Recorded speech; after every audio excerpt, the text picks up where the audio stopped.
Lancé le 4 octobre 2021 à Kabea-Kamwanga, dans la province du Kassai-Oriental, par le ministre de l'Enseignement primaire, secondaire et technique, le professeur Tony Mwamba Kazadi, la campagne Pas d'école sans banc vient d'atterrir dans la commune des Kalamou, au quartier Yolo Nord, où plus de 150 bancs ont été offerts à l'école primaire 5 et 6 du complexe scolaire Saint-Gabriel.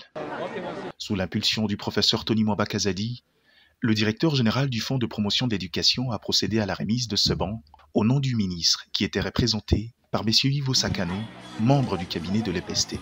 Dans son mot des bienvenus, le directeur de l'école primaire 5 du complexe scolaire Saint-Gabriel a remercié le ministre de l'EPST pour la spontanéité avec laquelle il a réagi au plaidoyer du député Florent Lébé, qui l'a saisi pour appuyer ses efforts dans la redynamisation de cette école publique qui non seulement est spoliée, mais aussi et surtout fait face aux effets indus de la gratuité de l'enseignement primaire. Merci à son Excellence Tony Mwamba Kazadi, l'homme de la gratuité, pour la fourniture de bancs pupitres dans notre complexe.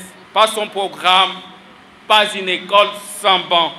À son tour, sensible à la requête de jeunes du quartier qui l'ont saisi depuis 2014, le député François Lébé s'est réjoui également de la réaction du ministre Tony Mwamba après plusieurs requêtes sans réponse introduite auprès du ministre précédent. Il y avait d'abord l'étape de récupération des bâtiments, de stopper la spoliation, et puis l'étape de passer à l'acte moi-même. Avec l'appui certainement de son Excellence par ses délégués, nous allons voir comment clôturer, comment projeter la clôture de cet espace. Au nom du ministre, M. Ivo Sakano a pris la parole pour saluer l'engagement des enseignants et des parents pour maintenir cette école en marche en dépit des vicissitudes connues. Par cet engagement, le professeur Tony Mwamba a manifesté sa volonté d'intervenir avec le moyen de bord partout où le besoin s'est fait sentir, a déclaré le représentant du ministre avant de recevoir la bénédiction et le remerciement de l'abbé curé de la paroisse et doyen de Saint-Gabriel.